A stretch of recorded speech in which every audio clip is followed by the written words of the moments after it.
नमस्कार, मी प्रियांका भोसले. लोकमंच मराठीमध्ये आपलं स्वागत. बातमीपत्राची सुरुवात करणार आहोत सविस्तर वृत्ताने.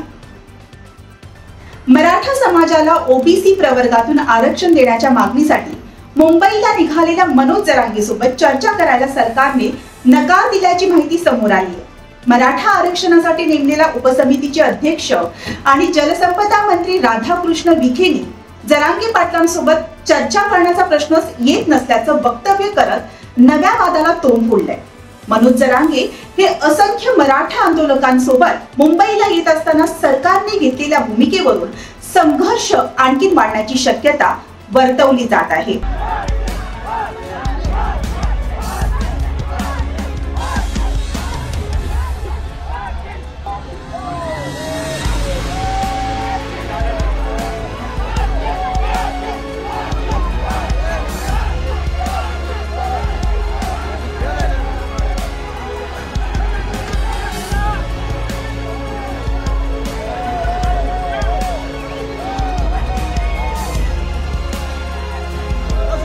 मराठा आरक्षणाच्या मागणीसाठी मुंबईच्या दिशेने रवाना झालेल्या मनोज जरांगे पाटील यांनी पोलीस खात्याला एक हमीपत्र लिहिलेलं आहे. मनोज जरांगे पाटलांची सही असलेल्या या हमीपत्रामध्ये त्यांनी पोलिसांना जवळजवळ 20 आश्वासनं दिलेली आहेत. खरं तर पूर्व परवानगीशिवाय मुंबईत आंदोलन करता येणार नाही असा आदेश न्यायालयाने काही दिवसांपूर्वी मराठा आंदोलकांना दिलेला होता. अंतरवाली सराटीतून काल मुंबईच्या दिशेने रवाना झाले आणि मुंबई पोलिसांना जे आश्वासन पत्र दिलेलं आहे, हमीपत्र दिलेलं आहे, त्या हमीपत्रात नक्की काय आश्वासन दिलेले आहे हेच आपण या व्हिडिओतून पाहणार आहोत. आंदोलनात सहभागी झालेली कोणतीही व्यक्ती चितावणीखोर भाषण करणार नाही किंवा जमावाच्या भावना भडकवणारी, त्यांना चितावणी देणारी, विविध गटांमध्ये धर्म, वंश, स्थान, जन्म, निवास, भाषा इत्यादी कारणांवरून शत्रुत्व निर्माण करणारी किंवा तसा संभव्य असणारी भाषा वापरणार नाही. तसंच अशा गटांमधील सलोखा राखण्याचा बाधक ठरणारी किंवा सार्वजनिक मालमत्तेचे नुकसान करणारी व्यक्तीही नसेल असं सुद्धा त्यांनी म्हटलेलं आहे. याचबरोबर धरणे आणि निदर्शने विहित ठिकाणावरूनच कूच करण्याचा अविरतपणे प्रयत्न होणार नाही. याबाबतीत मी आणि इतर आयोजक पोलिसांचा सूचना पालन करणार आहोत. कागदपत्रे, पुस्तके आणि प्रतिमा जाळणार नाहीत. अन्न शिजवण्याकरता ध्वनी फलक, प्लास्टिक फलक फेकण्यास प्रोत्साहन देणार नाही. मी आणि इतर आयोजक याचीही खात्री करणार आहोत की विनाकारण परवानगीशिवाय धरणे, निदर्शने, ध्वनिक्षेपक किंवा जनसंशोधन यंत्रणेचा वापर केला जाणार नाही असं सुद्धा जरांगे पाटील यांनी म्हटलेलं आहे.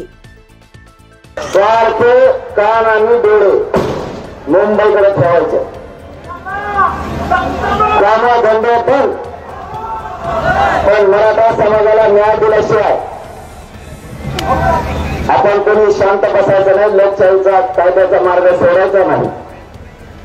आता सरकारनं आपल्याला परवानगी दिली,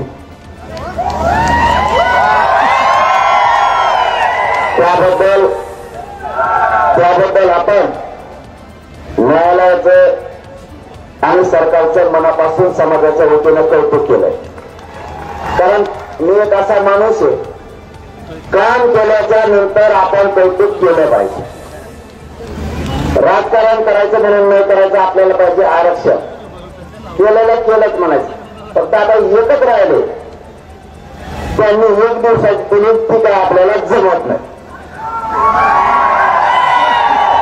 या शिवनेरी गडाच्या पायथ्यावरून सन्माननीय मुख्यमंत्री देवेंद्र फडणवीस साहेबांना विनंती आहे,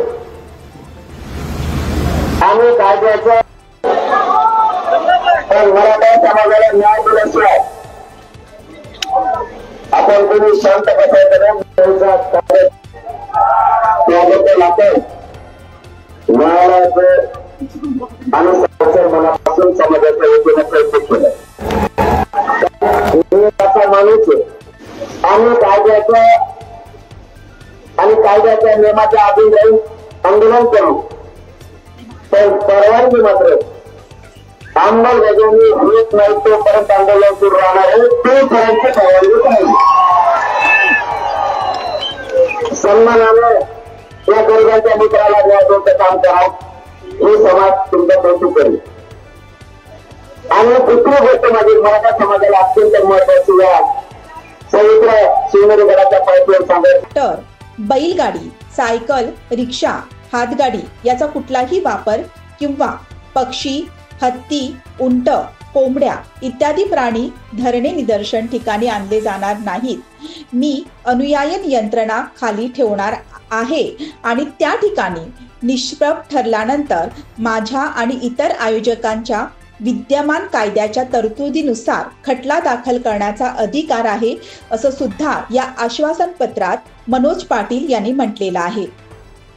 खरं तर मनोज जरांगे पाटील यांनी बेमुदत आंदोलनाचा इशारा दिलेला होता, मात्र 1 दिवसाची परवानगी दिलेली आहे. आता मनोज जरांगे पाटील उद्या मुंबईत आंदोलन करणार आहेत.